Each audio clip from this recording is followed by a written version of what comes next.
پیچھے والا قمیض کا حصہ علیحدہ، دونوں سائڈوں پہ اس کی جیبیں علیحدہ، سامنے والی جیب پہ علیحدہ، سامنے بٹن لگنا اس کے علیحدہ، ہر چیز علیحدہ علیحدہ ہے. یہ قمیض کا ایک حصہ ہے، بازو قمیض نہیں ہے. میرے بھائی اسی طرح نماز دین کا ایک حصہ ہے، لیکن یہ دین کا حصہ ضرور ہے. اگر چھوڑ دیں گے تو نقصان اور گناہ ہے. لیکن بندہ نمازیں تو پڑھے لیکن وہ شراب پینے سے باز نہ آئے، وہ رشوت لینے دینے سے باز نہ آئے، وہ مخلوق کے ساتھ ظلم اور زیادتی کرنے سے باز نہ آئے، پیسے کی خاطر بندے سے دھوکہ کرتا چلا جائے. تو یاد رکھیں خطرہ اس بات کا ہے کہ ایسا نہ ہو کہ کہیں جب وہ جانے لگے تو بے ایمان دنیا سے نہ چلا جائے. اس لیے بندہ مسلمان اللہ کے ذکر سے غافل رہنے والے لوگ جو اللہ کے ذکر سے غافل رہتے ہیں اللہ ان سے ناراض ہو جاتا ہے. اب سمجھیں غفلت کس کو کہتے ہیں؟ جو بندہ اپنی نوکری کو ایمانداری سے نہ کرے، جو بندہ اپنے کاروبار میں جھوٹ اور فراڈ کرے، جو بندہ جو اسٹوڈنٹ پڑھنے کے لیے جاتا ہے وہ اچھے طریقے سے جا کے اپنی تعلیم حاصل نہ کرے، جو بندہ دنیا میں رہ کے معاشرے میں رہ کے لوگوں کے ساتھ اچھا سلوک نہ کرے، بد اخلاقی کرے، اور پھر یہ دعویٰ بھی کرے کہ نہیں یہ تو میرا اپنا ذاتی معاملہ ہے، کسی کو میرے سے کیا غرض ہے. مولانا روم رحمۃ اللہ تعالیٰ نے اس بات کو بڑے اچھے طریقے سے نقل کیا. آپ فرماتے ہیں ایک آدمی تھا، اس نے اپنے گھر کے سامنے ایک جھاڑی لگائی تھی، کانٹوں والی جھاڑی تھی. جو بندہ بھی اس جھاڑی کے پاس سے گزرتا تھا وہ زخمی ہوتا تھا.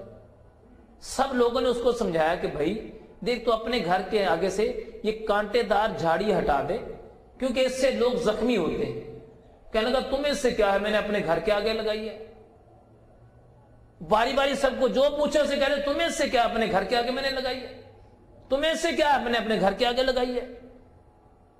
مولانا روم رحمۃ اللہ تعالی علیہ فرماتے ہیں کہ ہر شخص نے یہ جھاڑی اپنے گھر کے آگے لگائی ہے، اس جھاڑی کا نام ہے بد اخلاقی کی جھاڑی.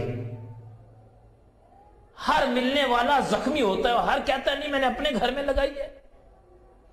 یہ جو بد اخلاقی کی جھاڑی ہے نا، جو بندہ اس کو ہٹا دیتا ہے تو مالک اس سے بڑا راضی ہوتا ہے. پھر اور نبی پاک علیہ السلام کا ارشاد گرامی ہے، دونوں انگلیوں کا اشارہ کیا، ہمارا جو اچھے اخلاق والا ہے کل قیامت والے دن میرے ساتھ ایسے ہوگا جیسے یہ دو انگلیاں ہیں. تو اللہ کا ذکر کرنے والا شیطان کی شر سے پاک رہتا ہے.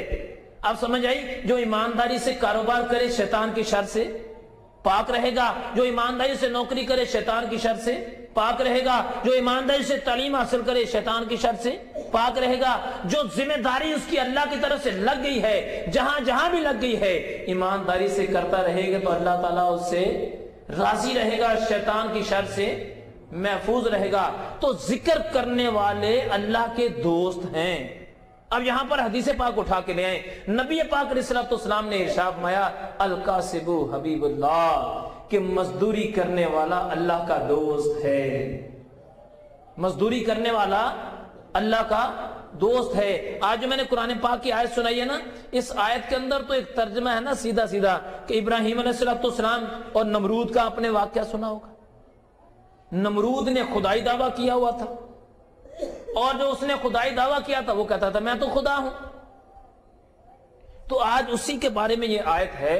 اس آیت کا تو 2-3 جمعوں کے اندر جا کے اس کو مکمل طور پر سمجھ میں آئے گی، لیکن ایسی بات کر لی جاتی ہے کہ تاکہ جو سمجھا اگلے جمعے کو نہیں بھی آ سکتا تو کم از کم جو آج پڑھا گیا اس کی سمجھ میں آ جائے. تو یہاں پر اللہ تعالیٰ نے یہ اعلان فرمایا ہے، قرآن پاک کی آیت ہے اس کا ترجمہ جو بتایا گیا ہے کہ اللہ تعالیٰ نے ارشاد فرمایا کیا محبوب علیہ السلام کیا تم نے نہیں دیکھا اس شخص کو جو ابراہیم علیہ السلام سے جھگڑا کر رہا تھا، اس کے بارے میں بھی کہ اسے بادشاہی عطا فرمائی. حضرت ابراہیم علیہ السلام نے فرمایا میرا رب وہ ہے جو زندہ بھی کرتا ہے اور مارتا بھی ہے. اور بادشاہ نے کہا میں بھی زندہ کرتا ہوں اور مارتا ہوں. ابراہیم علیہ السلام نے فرمایا کہ تو بھی زندہ کرتا اور مارتا. اس نے کہا ہاں میں بھی ایسا کرتا ہوں. اس نے کہا اچھا. حضرت ابراہیم علیہ السلام فرمانے کہ اگر تو ایسا کرتا ہے تو میرا رب تو ایسا ہے جو مشرق سے سورج نکالتا ہے، اگر تو کر سکتا ہے تو پھر مغرب سے سورج نکال کے دکھا. اس سے وہ ہکا بکا رہ گیا۔ آج کی قرآن کی آیت کا ترجمہ یہ ہے۔ اب اس کو لے کے چلتے ہیں ایک سلسلے کو تاکہ سمجھ میں آ جائے۔ ابراہیم علیہ السلام کے پیدا ہونے سے پہلے